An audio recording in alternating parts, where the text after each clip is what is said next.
Good morning, everybody. Hello. Good morning. Today is Thursday, June 29th. We're coming into the end of the month, of course, and the end of the week, and it's going to be a long weekend. So it's time to, in my opinion, it's time to start winding down. Maybe not today, but definitely tomorrow. Time to start winding down just a little bit and, kind of thinking about the long weekend and people taking it off on Friday. Monday's going to be a half day. Tuesday's closed, right? So just starting to think about that. The horrific weather pattern that was above us for the last week basically is finally blown over. We're back to blue sunny skies, birds chirping, and some sunshine. So loving that. And I think it's worth taking advantage of that. So with that said, a little echoey this morning. Little echoey. Are we all echoey? I'm just going to give a quick unplug replug, and I guess that'll do well as we're waiting for more people to trickle in. So let me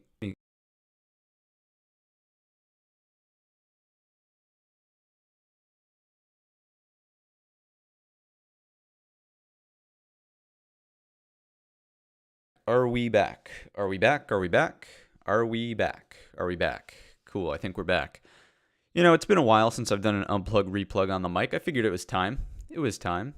But we're back in business, and we're sounding better, according to David Ball. Thanks for the feedback. Mickey, thanks for the feedback. Sounding good.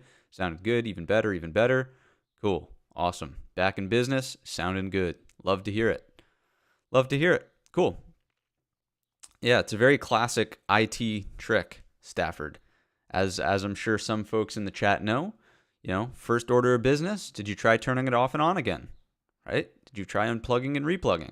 It's classic. So who's here this morning? Who's hanging out with us? We've got Mickey, Davey Day Trader, Katie Baby, Philip M is in the building, of course, INF the based homie. We've got Pete and Repeat, Sammy Sams, Chloe, Jose is in the house, Jerry, David Ball, The Tube of You. That's an interesting username. Nice little play on what's going on here. Roger Tutt, Cipriano, DP, Byron Jones, Rami. We've got the Lioness, Kid Ray, Rose, Ellie, John Taylor, Michael Cobble, Scott, good morning. Gian Park, Safe Options Trader, Capitalist Dog, nice to see you. The BMW's in the building, so is Ketchup Kings. Black Diamond Off Grid, that's the B-Dog. Good morning, good morning. Maria, Rebecca F, Starlight, JL, Dave Does the Wave, Paul, Sharon J, good morning. DB, Kentucky Living. Who else? Everybody's here. It's packed this morning. Kevin, nice to see you. Who else? Lee, good morning. Good morning. Infornity, Ty. We just had someone join as a supporter. Philip, welcome back as a supporter. I feel like you were one once before, but welcome back to the crew. Nice to have you on board. And with that said, I think we're going to get started here. I think it's time to get started here. So let's go ahead and kick things off with our economic calendar. What's going on with the economic calendar? 2:30 a.m. Powell was on the mic over at the ECB forum, And nothing really impressive happened. I suppose markets are slightly higher, which is worth pointing out. But we will be getting in just a few minutes here, 10 minutes to be precise, 11, depending on how much delay there is on your stream. But 10 or 11 minutes, we will be getting 8:30 GDP, unemployment claims, and the final GDP price index quarter over quarter. So basically, this is the revision, right? And will be the quote official number that gets used. So we'll be taking a look at that. Again, 8:30 in roughly 10 minutes now. At 1.4% is the forecast. Previous was 1.3, so a mild expansion. Quarter over quarter is the forecast. And we'll see if that sticks or not. We shall see. We shall see. What else do we know about the end of this week? Friday, tomorrow, as we're winding down, we are getting some pretty important economic data out of the core PCE price index. We know that we are really focusing on services inflation. Services inflation really wants to be the focus there because it remains sticky. Goods inflation has come down considerably, or at least flatline. Like the inflation has come down. The prices have stabilized, basically. But services inflation remains untamed. So 0.3 is the expectation on the month over month there. We will see what that comes in at. Again, that is tomorrow at 8:30. Let's take a look through some stock-specific headlines this morning. Top-line figures are mostly green, with oil being flat and unchanged. There it goes. It just flipped back to green, up 1 basis point. But you can see that the Dow is up 30 basis points. S&P is up 28. NASDAQ 33. Oil, as we said, basically flat, and the 10-year is 3.9 basis points. Almost, not very much change there. 0.4. Anyways, the big headline this morning reads, stock futures rise as the market nears the end of the quarter and first half of the year. And yeah, there could be some kind of, everybody likes to throw around the term, quote, window dressing going on, people making the books look good to prepare some client statements. It's a possibility. But for the most part, I would say when price prints, right? Especially if you watched last night's update, the midweek market update, we pointed out a number of things, breadth-wise, as well as risk sentiment-wise, that would kind of confirm, hey, this bullish move that we saw on Tuesday, it's pretty significant, right? I would say it's fairly significant. We're looking for the daily higher low. We'll get to all the technicals in just a minute, but what else do we see here? Big healthcare fraud uncovering the other day. 78 people, 2.5 billion in healthcare fraud. That's crazy. What else is going on here? A shipping's emissions showdown stands in the way of one of the biggest climate deals of the decade, so watch your shipping industry as that resolves, perhaps. Those are the big three. As we move lower, what else do we see? This battery stock is worth buying and can rally 70%, according to Morgan Stanley. Zooming in, it looks like Freer, F-R-E-Y-R. Never heard of the stock, never heard of the company name. Who knows? If anyone knows in the chat, let us know what the ticker is on that. Maybe we can look at it later. What else? There was a big stress test last night, or the other day, basically, and the Fed said that the 23 biggest banks weathered the severe recession scenario just fine. So banks kind of rallying, a little bit of a positive lift out of the XLF. That is super helpful for the S&P because we know that the S&P is still being weighted on by financials. Financials are the only sector that are not playing nicely in the sandbox, and this headline is certainly helpful. It's certainly helpful. Frey is the ticker there. Thank you, Ur. Yeah, they must own it. You're not wrong. What else is going on? That was from Crispy. Yeah, they must own the stock already. What else is going on here? Stock-specific stuff. A lot of political headlines. Netflix could rally further thanks to its ad-enabled subscription option. That's what Citi says. So an upgrade from Citi, a soft upgrade. What else is going on? Stock-specific stuff. Overstock.com will change the website name to Bed Bath & Beyond as the deal closes. Does that? That seems like a bit. I mean, I'm no marketing genius, but it would seem as though you probably don't want to get rid of Overstock.com. That's like at this point, I would say it's a well-known name. It's an established brand name. If you have a redirect that goes from Overstock.com to Bed Bath & Beyond, I don't know. To me, it seems like a bad marketing move. Like you might want to just go the other way around, It's like everybody kind of associates Bed Bath & Beyond with the retailer that's like kind of going under, and Overstock.com is the online retailer where it's like, okay, a little bit more modern. I don't know. It just seems like a bad marketing move, but whatever. Again, I'm not a CMO, so what do I know? What do we see for other stock-specific stuff? NVIDIA downplays possible U.S. chip export restrictions. Of course they would do that. That's no surprise. What else? What else? What else? What else? Doubt grows over buy baby sale processes as parent Bed Bath & Beyond splits at the auction. So more stuff about Bed Bath & Beyond, basically. Again, another reason to distance yourself from that name, and I would choose Overstock.com, but hey, what do I know? Microsoft CEO, what does he have to say? No love for exclusive deals between game companies and consoles. He has no love for exclusive deals. Okay, was Microsoft not trying to acquire Activision? Was that not something that they were trying to do, and didn't it get shot down? I don't know. It just seems like something's up with that. Why would you make that comment? But anyways, what else is going on here? Housing market does remain resilient. That is a fact.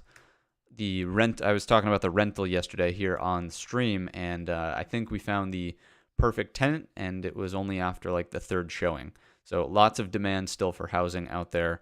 I can speak directly to that in my local market, and I'm sure, the markets vary around the states, but for the most part, everything still seems super hot in the housing market, unless you're commercial real estate in San Francisco, in which case, RIP. What else do we see going on here? Stock-specific stuff. America's biggest asphalt generator faces a golden age with some green strings attached. That's interesting. Downgrade to Pfizer. And folks, you know that whenever we're waiting on economic data, I'm purposely going a little bit slower this morning. We've got 8:25 on the clock. We don't want to get too far ahead of ourselves in our analysis if GDP is going to shake things up paired with unemployment. But a soft downgrade to Pfizer from Credit Suisse says that the pharma giant will struggle to keep up with its competitors. Interesting. And this is kind of just a historical thing, right? Yankees pitcher Domingo, maybe I'm saying that wrong, but I would imagine Domingo Germán throws a perfect game against Oakland A's. I was actually an anti-baseball fan growing up, being a lacrosse player. It's like we always had a feud going on. But, you got to respect history like that. Perfect game. I mean, come on. That's pretty wild. So kudos to that pitcher. All right. Main takeaways from the headlines this morning. Mixed bag. Main thing that I would say that you should focus on is this one right here. Federal Reserve and the 23 biggest banks doing just fine through the stress test, right? So that to me strikes me as the most important part. Earnings calendar, as we know, is fairly soft into the remainder of this week. We got Micron after the close. Maybe we'll take a look at that before diving into the ES price action. We have Nike after today's close. So let's actually do that. Let's do that. Let's take a look at Micron and see what unfolded there, and then maybe we'll look at that ticker, which was the mystery charger from Morgan Stanley on the upgrade. So let me do something that looks like this. That's a little bit better, and I think we're in business. So we want to go and take a look at MU for Micron and see what's going on with our earnings move. So earnings out of Micron were higher out of the gates. Boom, you can see that move in here. There we are. And now fading off just a little bit. So definitely worth paying attention to this gap and seeing how it kind of resolves. So prior high of day, overnight high is way up here. That's obviously not in play for the fade.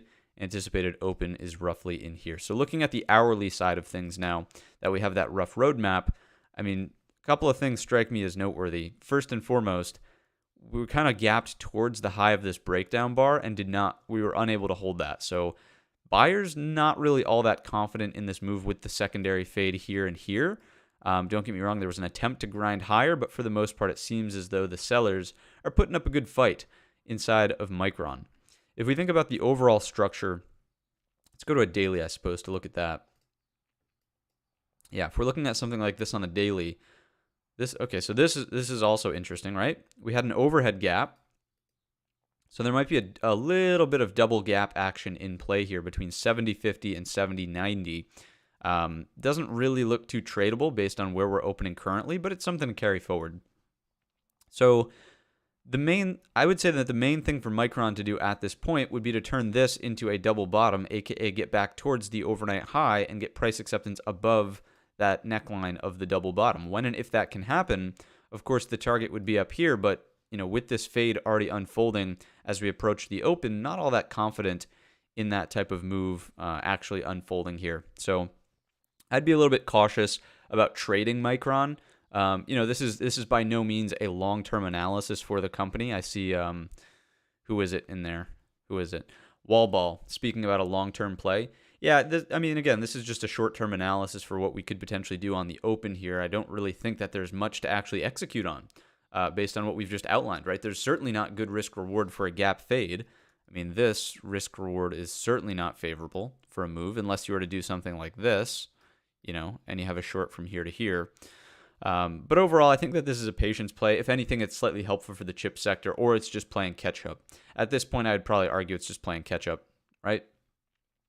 Yeah, no, totally agree, Wallball. We're not arguing. We're just, pointing out two different time frames of analysis, basically. I can appreciate that. Has INF cautions us that Jim Cramer has been bullish on Micron forever, and that might be something to consider in the analysis. So 8:30 just hit the clock, and we're going to jump on over to the ES and see if we have any furious candles over here on a 15-minute chart. And a little bit of volatility. We're jumping around. We're doing the dance. Let's move on down to a 5, actually, and take a closer peek here. What's it going to do? What is it going to do? Remember that Jerome Powell spoke at 2:30 in the morning over on an ECB forum? Notice that nothing really happened. Nothing really happened at 2:30. I suppose as the conference was going along, maybe it led to this rally in here. Probably, in my estimation, the Fed stress testing those banks is a stronger implication for higher. So nothing crazy happening now that the news has been out for 30, 40 seconds or so. We'll give it a couple minutes here. Here we go. Getting a little bit of lift in the upward direction. So nothing major. Let's not forget, this is a 5-minute chart, right? This is nothing crazy. This is a 5-minute chart. But what we are doing is we are validating the headline of today's episode of the pre-market prep, which was that the markets are attempting to gap up, right? Markets are attempting to gap up and out of the prior day's range. And with this volatility coming in from GDP and potentially the unemployment claims, we are continuing to push outside of the prior day's range. Yeah, send Powell some coffee. He definitely needed it at the 2:30 a.m. time frame. That's for sure. Cool. No shout out to the Ketchup Kings? Yeah, we can get a shout out to the Ketchup Kings. I thought we caught you earlier. Big Stick is in the house as well. Crypto Commando, nice to see you guys. But yeah, so unemployment and GDP are out. We are now a minute and a half post announcement and trying to fade back towards the range. But overall, I do think that the reaction has been more bullish than bearish. So I would have to assume that the labor market remains strong with decent numbers coming in and GDP was at or above expectation, speaking to economic expansion. Let's see how I did here, and we'll take a look at this. Where is it? There it is. So this is still pending. Come on, you got to do better than that over here on Forex Factory. Give us unemployment. Why are we still pending there? So we'll wait for that one to come out in just a second. It appears as though it's lagging for some reason. But if you take a look at the final GDP number right here, pretty darn good. Pretty darn good. We beat the expectation by 60 basis points, 0.6%, right? And that certainly speaks to economic expansion, not contraction.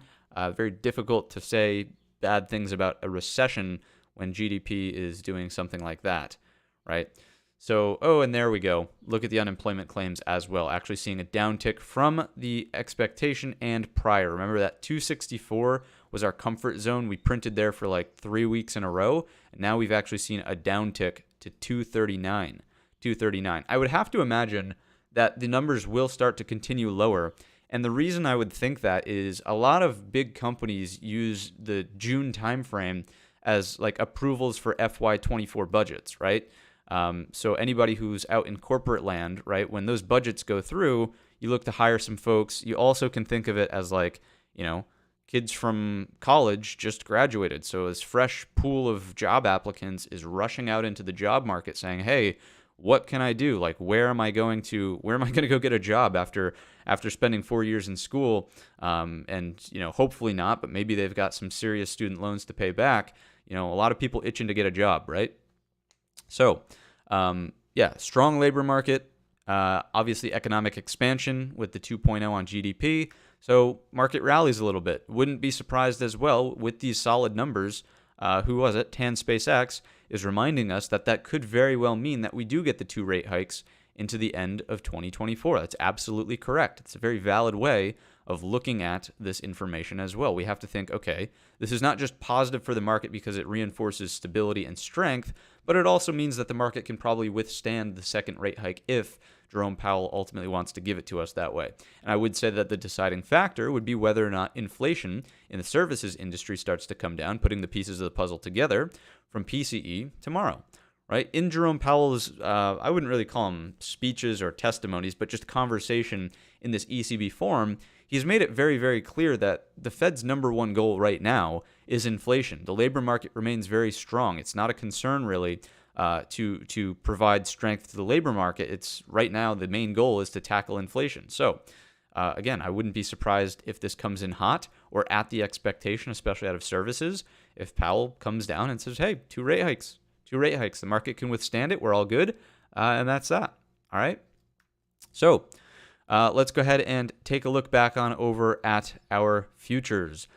Big red candle. Not entirely sure what you're seeing, Stafford. There is no big red candle here. If anything, it was bullish with a primary reaction in the upward direction here. A little bit fading off now. But remember, this is a 5-minute time frame chart. There's, it's not really all that impressive of a move. I would just say that the overall sentiment when the news was released was slightly more bullish than bearish. So let's not get sidetracked here. Let's do what we do best, which is moving up to the 4-hour time frame chart and working our way down through the time frames for a top-down analysis. Kicking off is the ES. What do we see on the 4-hour time frame chart? Good morning, Swipe. Nice to see you.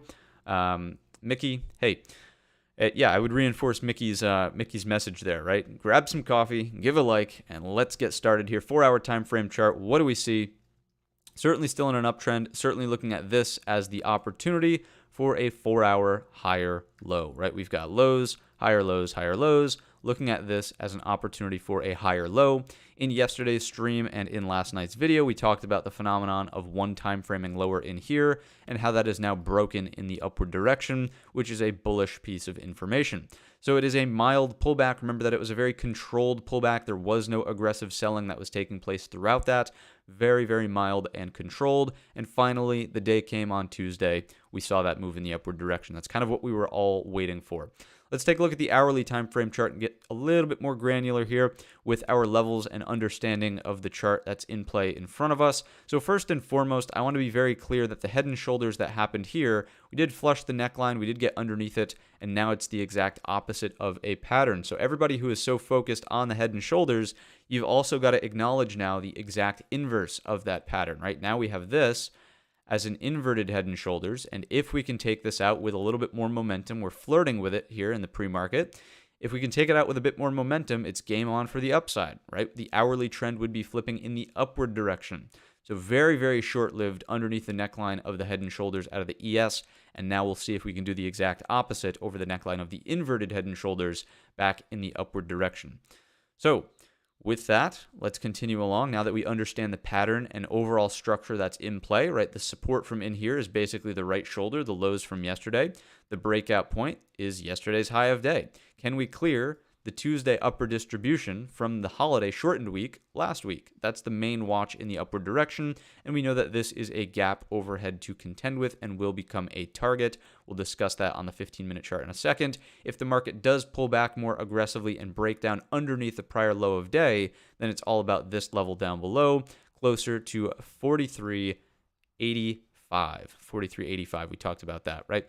So that's the hourly time frame chart. We know our numbers. We know the pattern and structure that's in play here. Let's take a look at the 15 and get even more granular and ask ourselves the 3 pre-market questions. Now I would absolutely say, yeah, we are reversing back down into range a little bit here, but primary reactions were bullish out of the economic data that was released on the first moves higher. Certainly not fading off aggressively. Maybe fade is the wrong word. I would say that yes, the move higher did fade back down to where it started from, but the market is not, I should say, crashing back down into the midpoint of the prior day's range. It's really just unchanged up here at the highs, okay?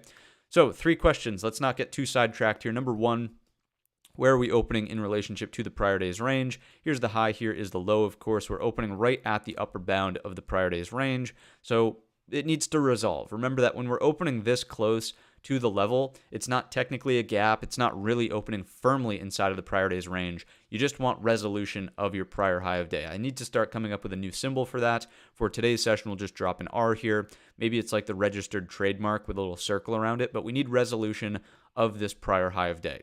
That to me is the most important thing to watch out for based on question number 1. If we ask ourselves question number 2, question 1.5 rather, where are we in relationship to the value area? We are certainly above value. Value area high was here, value area low was down here. Notice that there was a pretty decent rejection on yesterday's session up towards those highs, but the rally into the close kind of negates some of that. So value was lower and we're opening above value, and that does strike me as a little bit more of a positive indication. So we will put a tilde up arrow here. Question number 2, what's going on with the overnight range? Overnight low, overnight high needs to be adjusted to its new rightful position, but we are certainly opening in the upper third of the overnight range. Once again, even with the give back from the initial reaction to GDP and the unemployment claims, we are still hovering in the upper third there. So that does strike me as being slightly more bullish than bearish, and as we know, although it's more bullish than bearish, it does set up better risk reward for a move in the downward direction, right? It doesn't mean that the probabilities are higher for a downdraft, but the risk reward is certainly more favorable for a failure up here that rotates back into range to target the value area high with a stop here, entrance here, and target down here, right? You can see how that's a bit more logical risk reward wise. Not probability wise, risk reward wise. I will always remind us that there is a big distinction between the two. So that's question number 2. Question number 3, last but certainly not least, what's the overnight inventory position, net long, net short? To do that, you just extrapolate the settling price, how much time was spent above, how much time was spent below, and you'll notice that there was about, it's a little bit 50-50 if you want to count this, and this. But with the most recent uptrend from in here, I would certainly make the argument that we are leaning net long, clearly, maybe to the tune of roughly 70%, something like that. 65, 70%. Let's go with 70, just because this rally and flurry of volatility from the GDP isn't really like giving it all up and coming back down to here. So 70% net long. We'll drop that into question number 3, 70%, and we'll drop a little L here for net long. So what does this tell us for the open? I still think that this all boils back down to question number 1, telling us that we need the resolution of your prior high of day, and really this range, the neckline of the inverted head and shoulders, which we can start to think about as being between 44.25 and 28, roughly.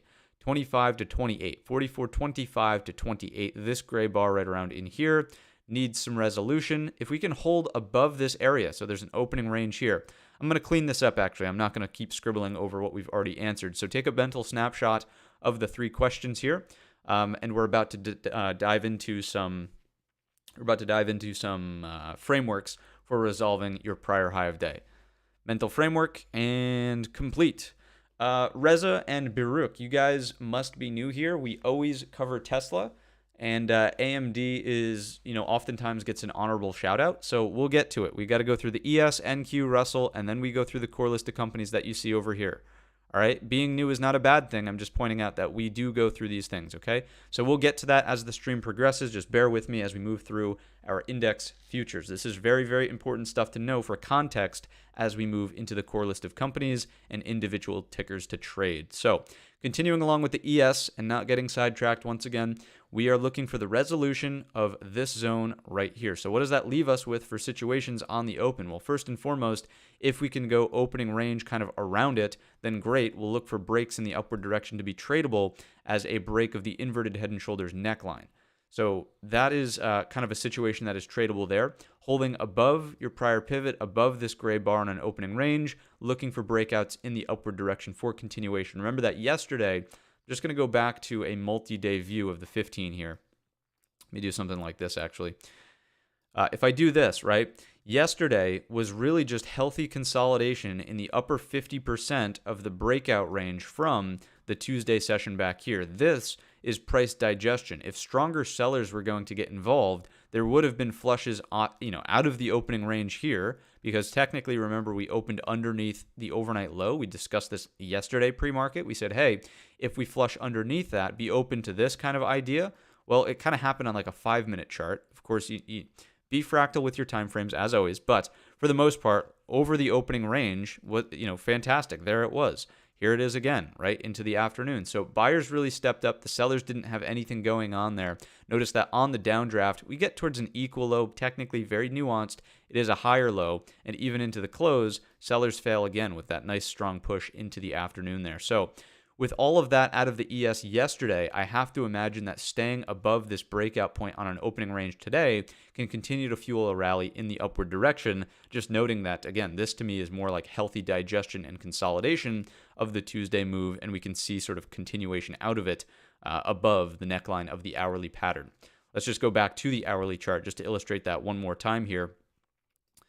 And we know that that is this level right here, right? So just to be very clear, this is kind of what we're looking for on the resolution of the neckline. If we can hold above it, opening range, looking for those breaks in the upward direction, and we will look to see if we can close this overhead gap from Tuesday of last week, right? It's technically a weekly gap. You might want to be it's not a gap out of range, but it did happen into a new week. So 44.44, we've talked about that level as your high of day from that Tuesday session. The gap technically closes to the the low of the prior Friday at 44.51. All right, so resolution of your high of day is the requirement here on the open. Let's go back down to the 15-minute time frame chart. Talk about a couple of other situations and frameworks that you can apply. If the market rips out of the gates, that's fine. That, of course, is a bullish indication. It is likely going to be difficult to trade that as the rip is taking place unless you are, very willing to just smack it long and, close your eyes and hope for the best, right? I wouldn't really recommend that. But instead, if the market rips like this and then sees a pullback, any first pullback over an upward sloping VWAP, it's the same thing day in and day out, right? Any pullback over an upward sloping VWAP after a push above this key structure, I would be looking for buy points above that VWAP, right? You're looking for hammer candles, you're looking for double bottoms on a 5-minute chart, inverted head and shoulders on a 5-minute chart, right? Any of these patterns go at the VWAP, right? Probably that would be the best one. Just a hammer there, right? So that's your upside. Something that gets interesting on the downside is just, staying in the range. So if we do fall like this, I would watch very closely to see what the reaction is at value area high. If we bounce off of it and then reject for a lower high underneath the gray bar, that's where it might be worth at least being open to the idea of a more balanced or even perhaps another test of the lows, a sweep and repair of this poor low, right? This is a poor low based on market profile. If this situation happens right here, that's where I would be open to the breakdown of the prior low of day, right? So a big drop off that then tries to make a rally off of the value area high. This is going to be key support coinciding with your overnight low. That then produces a lower high back in the range. That, of course, is the more bearish outcome, right?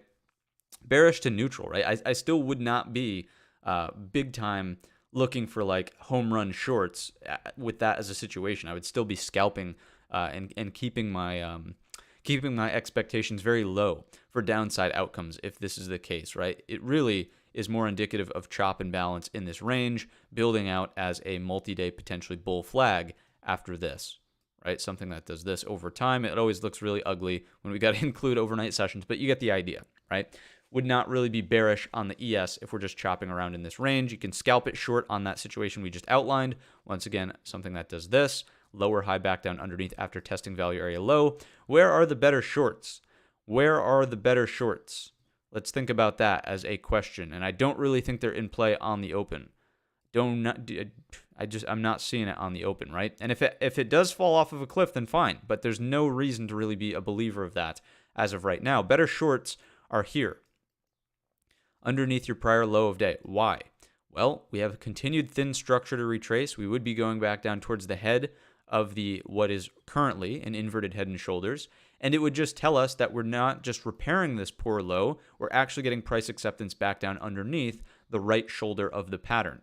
So, is there going to be a 30-point drop on today's session right out of the gates? I would tend to think probably not, but I've been wrong before. I'm willing to be wrong again. I'm not convinced that this is a top-tier setup for the open. Top-tier setups for the open are opening range that break the neckline. Top-tier setups are things that do this and then higher low back above after testing in the range. Top-tier setups are this, and then lower high here is a quick scalp in the downward direction. Those are the top-tier setups. This, to me, is low, very, very low on the tier list of things that I would be looking out for in terms of actionable setups for the open. Okay. If you're not convinced, go back and watch last night's episode of the midweek market update. We walked through all of the evidence that truly does point to this market being more firm and strong in the upward direction than weak for downside, right? Things like the HYG, things like the market internals, things like your market breadth in the 50 are, right? All of those things are they're improving, right? Really from the Monday session. So with all of that out of the way, we've covered the ES. We know our situation's up and down. We know that the resolution is really of this prior high. And just to give you that zone one last time, 44.25 to 28. 44.25 to 28 is the zone that needs to resolve in a picture-perfect world. It is higher to play nicely with the trends that we have intact from the hourly, 4-hour, and now 15-minute. Okay? Mission accomplished. Let's take a look at the NQ. Let's take a look at the NQ, and we'll drop it up to a 4-hour time frame chart. That seems almost counter, what would you say, an oxymoron, right? That seems like an oxymoron. We'll drop it up to the 4-hour chart, and the zoom tool does not look like it wants to work. So let's try doing that, and then we'll do this. Does Thinkorswim want to cooperate? Yes, it does. Fantastic. Great. Okay, so we're in business. 4-hour time frame chart, clearly in an uptrend here out of the NASDAQ side of things. There's still no argument to be made that a lot of damage has been done to this chart. The one thing that you could say about this is just that the rally is not as significant as the ES, right? It's not nearly as significant as the ES. And the reason being is that I'm just looking over at the comments section. John Smith, I think that this is exactly what will happen. Huge dump on today's session. Well, John, if you're right, then hopefully you're a gambler and you're willing to just throw money at the market like that. But I don't know, low probability in my eyes. NQ, not getting sidetracked. 4-hour clear uptrend, really more of a sideways balance that's been building out over here, right? If you think about this as a multi-day range, it's a look below and fail, and we've hit the top end, and now we're just struggling at the top. All right. So with that said, maybe it's trying to build out the inverted head and shoulders just like the ES, but the rally thus far just doesn't have the same legs, so to speak, as what we got out of the ES, which is noteworthy, right? So let's take a look at the hourly time frame structure now that we know that the 4-hour uptrend is trying to hammer this out as a higher low set. The hourly trend is certainly back, on the neutral side of things. Remember that the ES clearly broke the trend channel on the Tuesday session, and the NQ, it took yesterday to get above. Notice that we break it, come in for the retest, and then get a little bit of a rally into the close. This obviously is, banking sector is not as much reflected in the NQ. So the AI chip rally that we've seen over the past, 3 weeks, month or so, really started right towards the end of May.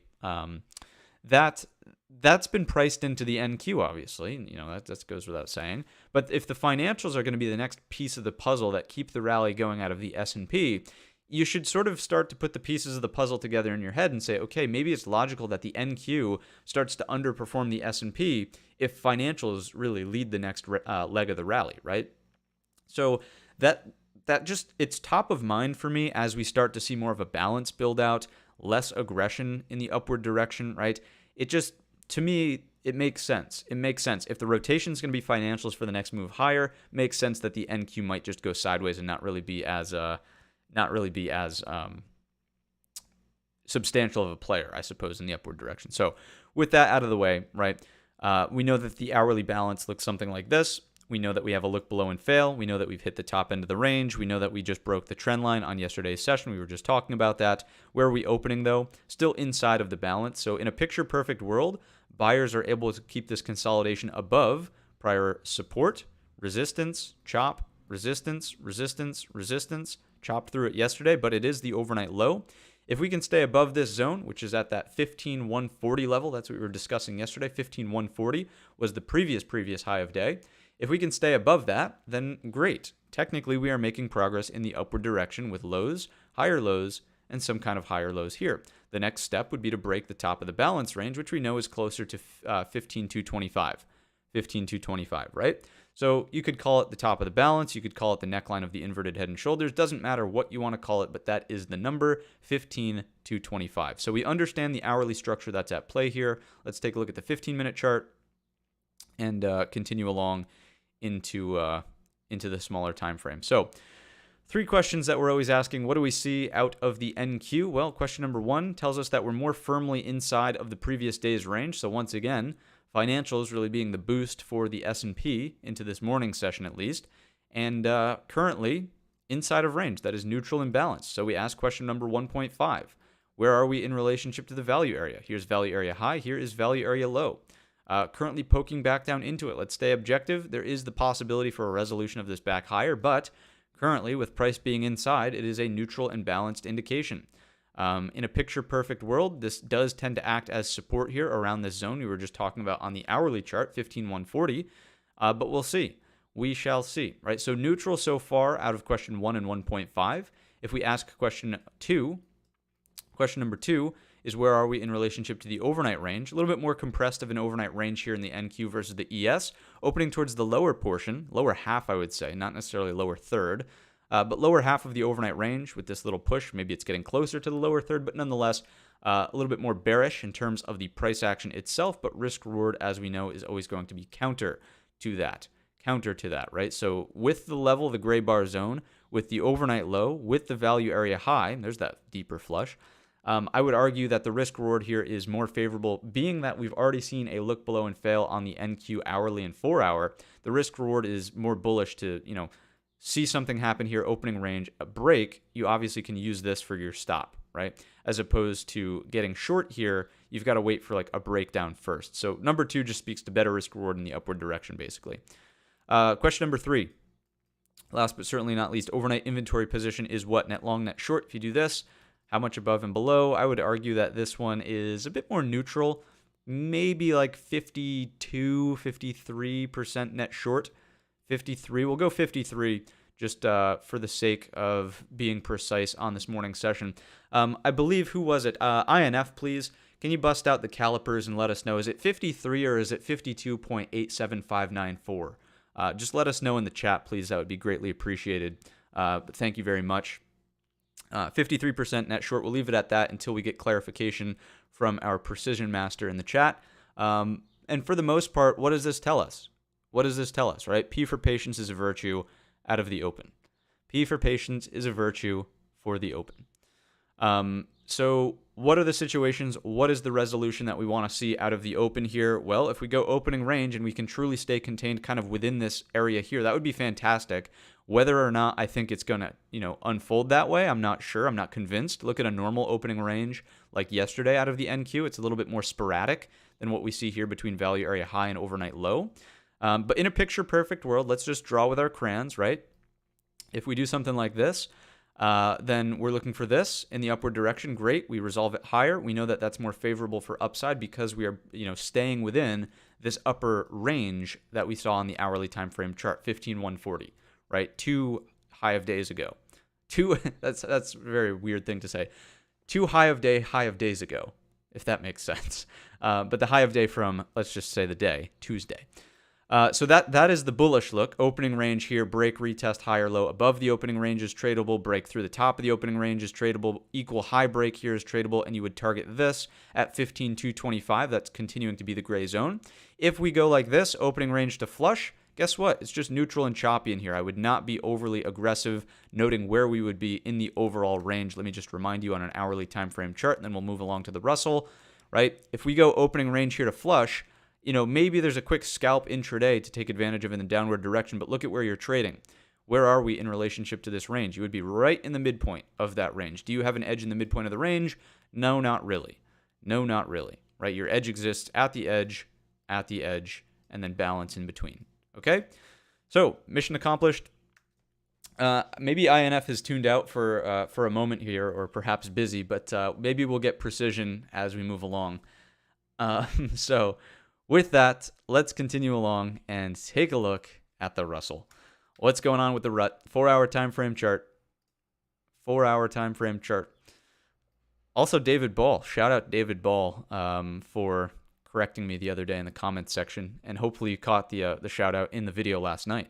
I have not looked through the comments from the video last night, and that's on my docket to do. I don't know if you guys know this, and not to pat myself on the back, but I respond to every single comment. Every single comment that ever gets placed on a video, I respond to it. You could call it a waste of time. I think of it as, in my eyes, if you guys take the time to comment, the least I could do is interact with you guys. And I think having a solid community here is something unlike where some other financial communities, right?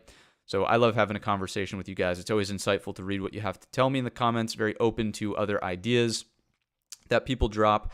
Like Mr. Prayer here, of course, as we know, is notoriously the opposite of what I view. But that's cool, right? It's cool to have conflicting viewpoints and have a reasonable discussion about it. So I appreciate every single one of you who does leave a comment on the videos. With that said, Russell, keeping things business-like, what do we see here?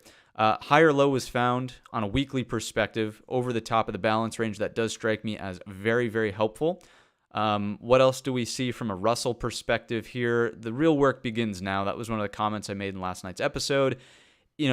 Currently with this push, I mean, hard to say anything bearish about the chart, right? Pushing into this overhead range, there was not a sharp rejection of the level. If anything, it looks more so like price acceptance is trying to go higher, right? If anything, this is a very bullish indication. Now, we are extended through the upper edge of this week's expected move, and we'll see that on the IWM in just a moment here. So what does that leave us with for actual tradable outcomes as we get into today's session? You probably want to be thinking about gap fill reversals out of the Russell, right? So obviously this one is gapping much more so than any other index name we've looked at thus far. We'll get to that on the 15 in just a second. Nothing really changes on the hourly analysis. We still know that this is the key zone around 1880. We're pushing above it and into the prior overhead supply.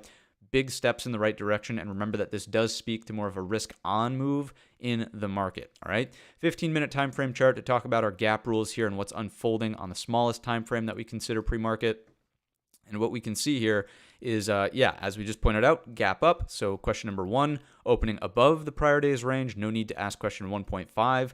Gap rules are in play. We'll get into those in just a moment. Question number 2, we're pushing brand new overnight highs just a moment ago here. Certainly opening closer to the overnight high instead of the overnight low, which is bullish. However, as we know, sets up better risk reward for a fade during the gap rules as those are unfolding. Question number 3, overnight inventory is what? It is more net long out of the Russell. I would argue to the tune of, I don't know. INF, I know I just saw a comment from you in the chat. Break out those calipers. Let us know what you think here. But my ballpark estimate is going to be somewhere around the tune of like 76.3%. You can refine that for us if you see fit, or if you think we're pretty spot on. That's cool as well. You can let us know there. So main point of the Russell, all jokes aside, are basically that we want to look for a gap fill reversal, right? So buying it up here, being extended through the upper edge of the weekly expected move, gap rules would tell us we can look for a fade, and that would be logical in conjunction with the sort of extension through the expected move, right? So what do the gap rules tell us? Well, opening here, moving through the overnight high and failing that level, back down through the opening print, we are looking for a move to close the gap and tag your prior high of day. 1877.6 is the number. 66 2/3%. That is the number. Thank you, INF, for the clarification. Very much so. Appreciated, homie. So yeah, I mean, it pairs beautifully still with the gap rules. So appreciate that. Looking for a failure. Again, let's be very clear about the gap rules framework. Number 1, we need to fail the overnight high. If we're trading above the overnight high, there is no short, there is no fade. Number 2, and these are not the same questions that we just asked. These are gap rule requirements. We need to be underneath the opening print. If we're below the overnight high but above the opening print, you could think of it as acceptance of the gap higher, and the risk, of course, is a break in the upward direction. So you need to be below the overnight high and you need to be below the opening print. Then we'll look for that rotation to tag the prior high of day, 1877.60. When and if we get there, gap rules always tell us look for a gap fill reversal.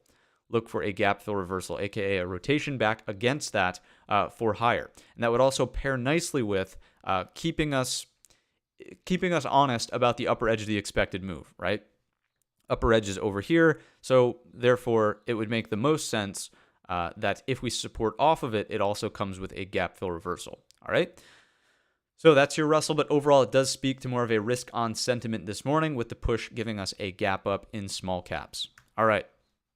So Let's go ahead and continue along with the episode here of the pre-market prep. We looked at MU for all the folks who are trickling in later. We talked about MU earnings early on in the stream today. Let's bring this back down to an hourly time frame chart, and let's drop that from 90 days to, I don't know, 30 days. About a third of the price data would be just fine. Fantastic. So SPY, what's going on with the cash ETF equivalent of our ES futures? Same ideas as what we discussed in the pre-market out of the ES, although now, yes, there is a little bit of a stronger move lower off of the digestion, so to speak, from the jobs report, unemployment that is, and the GDP final revisions, right? So this one, the level should be quite clear, right? It really comes from the hourly, excuse me, didn't mean to zoom there. 436.75, we're opening very close to it. So just like we want the resolution in the NQ of that level, the value area high, now we want the same thing out of the SPY. So 436.75 is going to be your inflection point. If we can get above it, obviously higher lows above are tradable for the 438, and that starts to unlock your overhead gap. We talked about that in the ES futures as well. So that's your optimistic upside, higher low over 436.75. If we're just consolidating in here, again, it's exactly that. Excuse me. It's exactly that. I don't have a glass of water next to me this morning, which is a problem. That was a mistake on my part. But what I'm getting at is just chopping around in here is neutral, and exactly that. It is choppy. I would not be overly aggressive on the short side out of this market until we can break down underneath, sweep these lows, and put in a lower high. Remember from the midweek video last night, I made it a point to say that we need the lower high on the short side because the daily trend is looking for the higher low. If this poor low just needs to be resolved from the market profile, it wouldn't be surprising to me if we do get the choppy situation that just does something like this all day. If we test the lows, but then quickly see a move back into range, the first higher low above 434.50 after a test of the lows is bullish for the rotation back to here, right? So it has to be a lower high underneath for the stronger downside outcomes to unfold. Otherwise, it's just choppy. It's still digestion of the Tuesday rally. We can throw on all the anchored view apps in the world, and you can look at all the different things in the world, and that's great. But this, to me, is one of the more important indications, right? If we're just chopping around kind of in here, and there's no flush, we're kind of holding that anchored view up, then great. I do think that the buyers remain in control, right? So, and you can see we're above that, right? The intended open is above that. The intended open is here. Here is that anchored view app, right? So that is potentially acting as support. That is keeping us bullish. The only short, the stronger short, is the lower high underneath 434.50. ES complete. Let's take a look at the QQQ. I suppose the anchored view app will join us over here as well. And the same idea holds true. It's the resolution. We talked about this last night of 364.25. It's the same idea as 15,140 out of the NQ futures. It's the high of this session from back here. It's the high of the Tuesday session from back over here. The concern with the QQQ is this higher high upper wick from the inverted hammer, and just the fact that we're opening back in this range. It doesn't look like the market's really ready out of the NASDAQ side of things for a massive continuation. And remember that this does make sense if you're sort of aligning yourself with the idea that financials are the one that are that's the last piece of the puzzle for the S&P market at least. So it would make sense logically that the QQQ and NASDAQ side of things would lag that, considering a lower representation of the financial sector, right? So what's the game plan here? Resolution 364.25. Consolidation that stays above, I would have to remain bullish on this chart, noting that we're above this range here. I would look for continuation higher, but it might come begrudgingly out of the QQQ. Just like we moved begrudgingly lower in the SPY, we can move begrudgingly higher. I feel like I'm overusing that word now. I've got to come up with a new vocab word of the day. But we can do the same in the upward direction, right? So 367.25 would be the number, but these upper wicks are a bit menacing from yesterday's session. I would just be cautious about how you play that in the upward direction. So holding 364.25, no reason for a short. If we do start to break down underneath 364.25, a lower high that flushes the anchored view app from the Tuesday session here, that I think is tradable for the outcome to retest 360.75. That is a big time line in the sand on the hourly, right?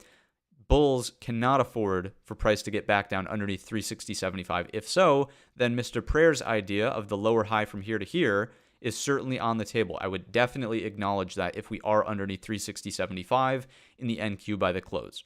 All right, or QQQ rather. IWM, what's going on with Russell 2000 and small caps here? As we just saw from the RTY futures, this one's opening on a gap up. We are gapping up and over the upper edge of the expected move, back inside of the overhead balance from back here, 184.75. So two things to watch for. First and foremost, gap rules are in play, and as we know, a failure of the overnight high shorts back down through the open to close the overhead gap. You're looking for 184.35, basically the upper edge of the expected move, 184.40 as your gap close. That was literally the high of day from yesterday.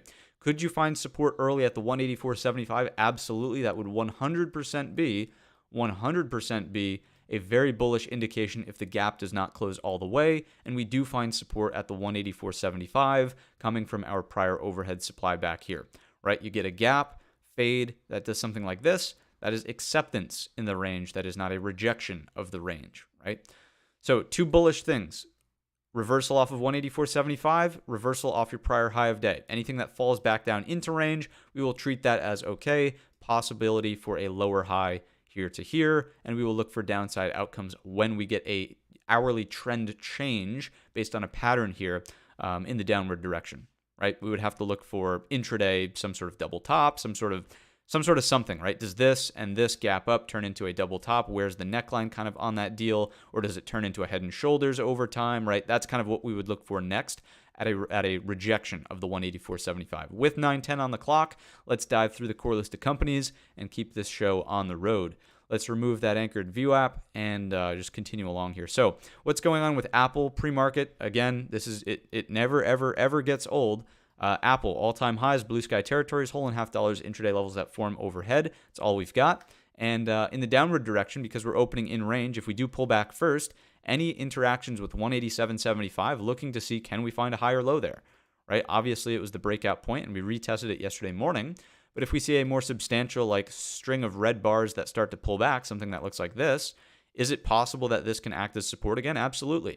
So 187.75 will be a top watch for support after that 186.65. If 186.65 fails, that, the lower high back underneath that, is tradable in the downward direction only for a scalp 184.50. Remember that the daily time frame chart can afford a higher low here, daily higher low.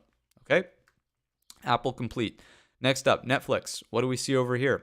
Strong pre-market. Like this give back into the close yesterday. I was thinking that we would likely open somewhere in here, just noting like this kind of, fade that happened into the close. But I suppose with the headline that was talking about the ad tier, subscription ad tier, that's enough to keep the stock elevated. So what does that leave us with? Well, number one, this can start to be thought of as a higher low from here to here, and we're already opening towards the equal high up, in this zone.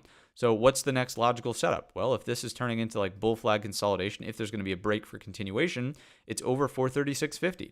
So I would watch 436.50 for the interaction this morning. If the broad market is bullish, I would look to go with Netflix over the level. If the broad market is not bullish, then that's where I would look for this double top interaction at the 436.50. So use the broad market as a gauge to determine which side of the trade you should favor out of Netflix. If you're a little bit more skeptical of upside here and you're like, I'm still not believing it, which at this point, I don't know why you wouldn't. You had a gap and go, and you also got a pullback that respected the top of this balance range from in here.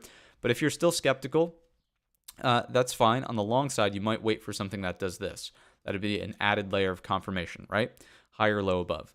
So that's Netflix, 436.50. That's the main level to watch. Tesla, what's going on over here? Beautiful bull flag on yesterday's session. This setup is very, very straightforward, always is. Breaking over the highs of this flag, which we are currently doing in the pre-market, pulling back to retest it, 258.75. As long as we're above that, looking for the bullish rotations out of Tesla to continue.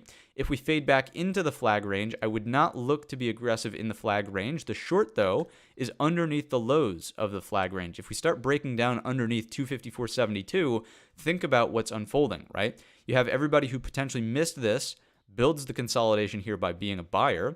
Then you have this overnight breakout that attempts to open us on a higher high, doesn't happen.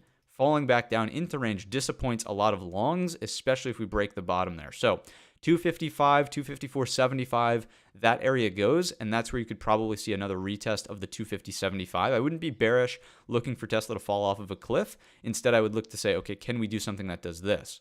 All right, so it's tradable on the downside here under 255, but when and if we get to 250.75, I would be putting my thinking cap on for hammers, double bottoms, inverted head and shoulders. You guys know the whole 9 yards. All right, that's Tesla. If we do get continuation, right, so if there is a hold here, let's just talk about the upper target. Not a ton of room to run, 262.50. That's kind of what you've got overhead coming from this rejection lower high here to here. Okay, so do be mindful of that. The better longs, of course, open up through this range when we get above that. So if you want to be patient, wouldn't blame you, but you just might miss the opportune entry here if we can resolve this higher, right? Boom, something that does this.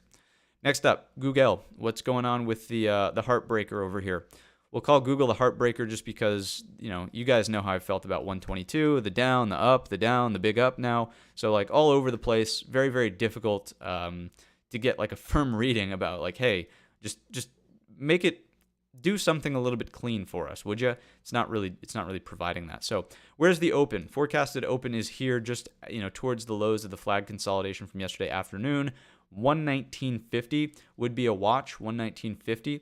If we can stay above it, I don't really think that there's a reason to be aggressive on the bear side. Breaking down underneath it though is definitely a short setup, right? We've got thin structure through the breakout back here, and then a lower high underneath. Like I wouldn't really even want to wait for the lower high underneath. Look at what's going on with the hourly trend, right? Highs, lower highs, lower highs. This perhaps is going to act as a lower high. So if we flush this flag consolidation low at 119.50, might be willing to just go with the breakdown there, again, paired with a broad market that is exhibiting some weakness, right? So boom, a breakdown in here. Target becomes this zone at 117.50. Daily time frame chart opens from the prior two candles, right? So that's the downside out of Google. What would the upside be? It would be the exact opposite, and the upside needs to prove it, right? Maybe there's a scalp intraday to get to 122, but the daily can still produce a lower high against 122. I would be watching for rejections of that level. I would not try to play Google long into that move. All right. So that's my take on Google. You guys know that I'm a little bit, trying to be non-biased about that one, but the level there has mentally thrown me for a loop there for a little bit. Metaverse, what's going on with Zuckerberg's fantasy land over here? The lows look to be in jeopardy as of right now. So I would start thinking about this as more firmly a look above and fail. Talked about this in last night's episode. Look above and fail with this consolidation and acceptance underneath yesterday into the afternoon. Pre-market is holding inside of that lower range in here. So flush the prior low of day and the door opens, right? The door is open for 278.75. I would watch for that in the downward direction. In the upper direction, it's got to be like, you got to prove it now. And even beyond that, right? These four equal highs could perhaps break in the upward direction. That's 289.60, 289.60. So for longs, I would be patient on Meta. There's no glaringly obvious long setup out of Meta right now. If anything, I would say that it's probably a little bit more bearish on the flush of the prior low of day for this rotation here after a look above and fail, right? Look above and fail number two. Here was number one, number two, rinse and repeat, right? So that's your downside out of Meta. We know the upside is a patience play. You got to get a higher low over 286.50 or break the four equal tops at 289.60. Next up, NVIDIA. What's going on with NVIDIA? Thanks, Toby Detroit, for the 199. Bringing sexy back. Thanks for everything. I appreciate you. Thank you for being here, and I appreciate the little coffee fund donation there. What do we see out of NVIDIA? NVIDIA is still in the inside bar range. Let me go to a daily chart just to illustrate this. It's easier to see here. If you look at the large red-bodied bar when the breakdown was unfolding here, it's just been nothing but inside bar consolidation after that. So Monday breakdown, Tuesday nothing impressive, Wednesday nothing impressive. Don't get me wrong. Was this helpful for the broad market rally on Tuesday? Absolutely. But in terms of NVIDIA's chart itself, nothing abundantly clear that's going on here now that, for 2 days, we've failed to really resolve this level. Remember that this, as a double bottom, great. That was technically tradable the Tuesday session. As we move into today's session, look at how now this has just become a gravity point, and you could really start to think of it like this, as a wedge. It's got to get out of its own way. It's got to break an inside bar high, meaning it's got to break yesterday's high of day or low of day for something more impressive to really start unfolding, right? So that is that, right? So what does that leave us with for levels out of NVIDIA?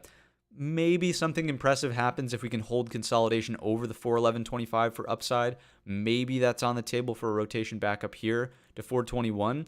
But, to me, I look at this and it's just yet again another rejection yesterday of the 421 as overhead supply, this rounded top activity here, upper distribution basically, or distribution zone, people selling shares, not accumulating shares there.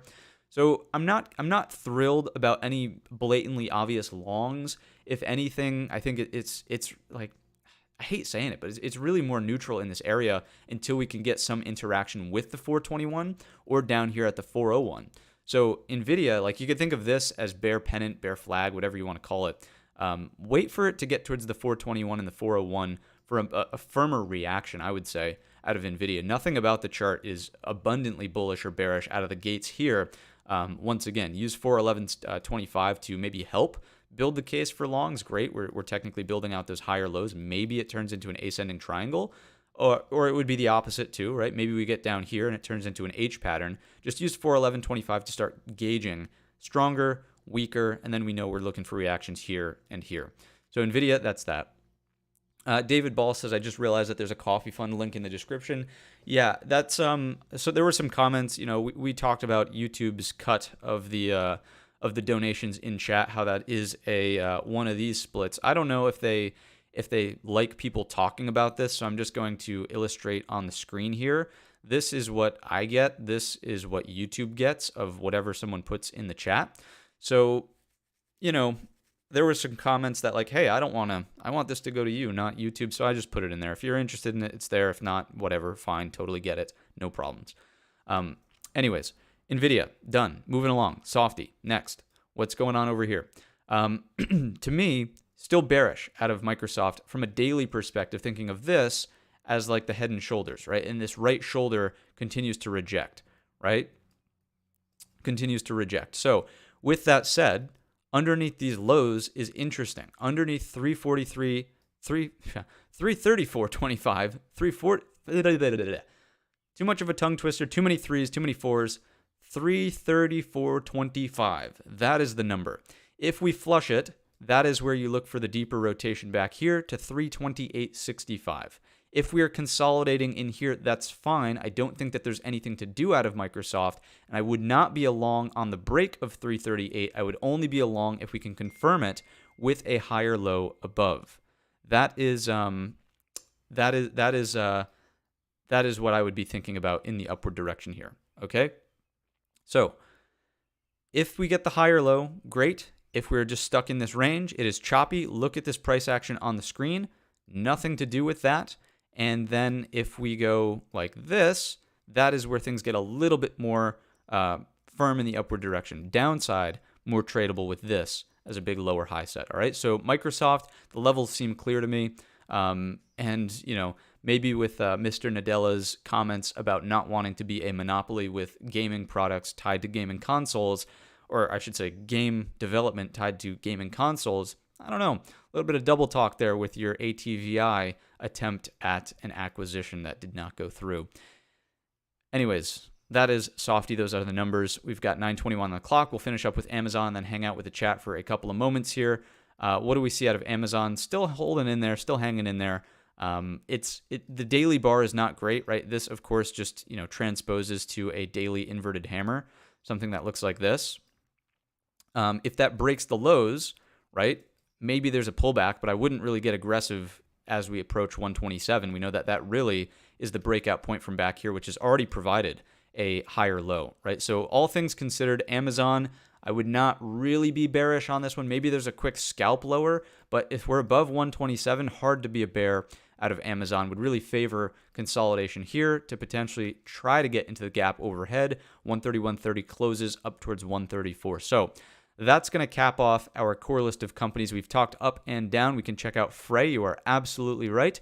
I am C1 New York City N15M0. I'm sure that stands for something. If you can let me know how to pronounce your name in the chat, I will certainly pronounce it properly. But I don't even know where to begin with that one. So thank you for reminding us. But Frey is the one that caught the upgrade from who was it? Goldman Sachs, JP Morgan, one of the big banks, one of them who already owns it, as Crispy pointed out, probably is already in the name, gave it an upgrade, and this thing is off like a rocket ship, considering that it is a cheaply priced stock. Now, personally, I wouldn't touch this thing with a 10-foot pole. If we look at the daily time frame chart, it's not terrible, but it's not great, that's for sure. Just like everything else, it has, fallen throughout. Oops, nope. What am I saying? Where's 2022? Where's 2022? All right, it's actually a little bit more stable than I would have thought. This did not have some big fall from grace.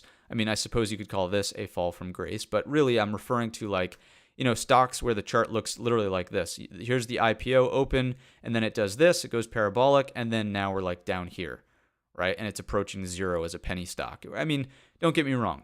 This is still a significant half, 50% drawdown out of the company, but it's not as bad as it could be, basically. So what does that leave us with? If you're actually trying to trade this thing, I would just say good luck to you. I'm not sure that this wants to respect technical levels. It does have a catalyst behind it. Maybe there's a momentum squeeze in the upward direction, getting any shorts taken out of it, but certainly does not fall into my repertoire as a tradable stock to be looking at today. I would say any pullbacks that do move aggressively lower, if there's a big old gap and trap today, if Morgan Stanley, JP Morgan, Goldman, whoever it was who gave the upgrade is just trying to bail on their shares and they start selling this thing aggressively and we see a move lower, you don't want to participate if this is moving lower. I would have to imagine that this is impossible to short here. Yeah, it's hard to borrow. The options chain is totally illiquid. Wouldn't touch this at all. Would not touch this at all. On the short side, right? So if it does start to pull back, just let it be. Maybe reconsider if we can find a higher low above the 781. So that is that. All right. Above 8.5 only from your, yeah, maybe that might be reasonable there. Cincy Nismo. Thank you for the pronunciation on the phonetics there of the name. Appreciate it. Could we look at AMD? Sure. AMD always gets an honorable mention. AMD is getting loaded up right now. What do we see out of AMD? This is the daily chart now. This is not the hourly on the left. Daily chart, multi-day balance, and this morning it looks like we're trying to get over the top of that. So negating the bear flag, you could think of it as a balance range break. If we can double that range, that brings us closer to, just as a ballpark, 113.50. So I would watch for this out of AMD. I would watch for any pullbacks off the open that hold 111 to rotate higher. I would watch for anything that goes break to pull back and then look to target 113.50. You might be able to squeeze out like $1 from AMD or something like that, right? So 113.50 is a double of the range. Anything beyond that, you could look for 116.50. That certainly opens up, right, as a possible situation as well. That would be a little bit optimistic. Just make sure that the broad market is playing nicely in the upward direction if you're going to be targeting the 116.54. If the broad market is not playing nicely, then the 113.50 really has to be where you say, okay, this is kind of logically where the price could go. All right? So hopefully that makes sense. And once again, the open here does strike me as being more bullish than bearish, opening above the 111 mark from this consolidation range. So this is kind of the idea. Intraday, this, right? Same thing. This, all right? So that is that. Nice to see you, Chris. That's Chris DeRee. Hopefully that shop is working well for you. Let's take a look at that, actually. Let's take a look over at shop. So it looks like it's a little bit more sideways than anything else, but a solid attempt to get through some of those strikes that we're talking about. This is that markup that we still had going on with Chris, but hopefully that's working well for you. What else do we see? SoFi from Jeffrey Jones. SoFi. And then we'll probably wrap it up at that, folks. SoFi. SoFi is another one of these names where this definitely is a fall from grace, I would say. From the 26s down to this area, it's trying to put in a reversal, but it's certainly not. It's holding 8 on the break and higher low above. That's fantastic, but I don't know. The range here is, unless you're trading shares and you're trading maybe not hundreds of thousands of shares, but maybe if you're trading, I don't know, 10,000 shares at a whack, it's worth trading. But look at the range. We're talking about a 5-cent y-axis. It's not something that I would look to trade. If you're swing trading it, maybe that'll be a little bit more lucrative. Of course, this break, retest, and higher low above the $8 mark is bullish. I would just be looking for the equal high over time at 10. 10's a big inflection point just psychologically, right? So that is going to do it for today's session. Appreciate you guys tuning in. Yes, the ES is breaking down a little bit more firmly. The Russell is no longer on a gap. Is the ES through the low of day, though? No, it's not. So, all right, ES, it gave back the move. We know that we're P for patient in this range. We're more firmly in the value area. No big updates to bring there. P for patience on the open out of the ES, all right? Inside the midpoint of the range. That'll do it for today. If you're not in the Discord, join the Discord. It's completely free. Links down below in the description, and I will see you in there. With that said, I will catch you in the next one.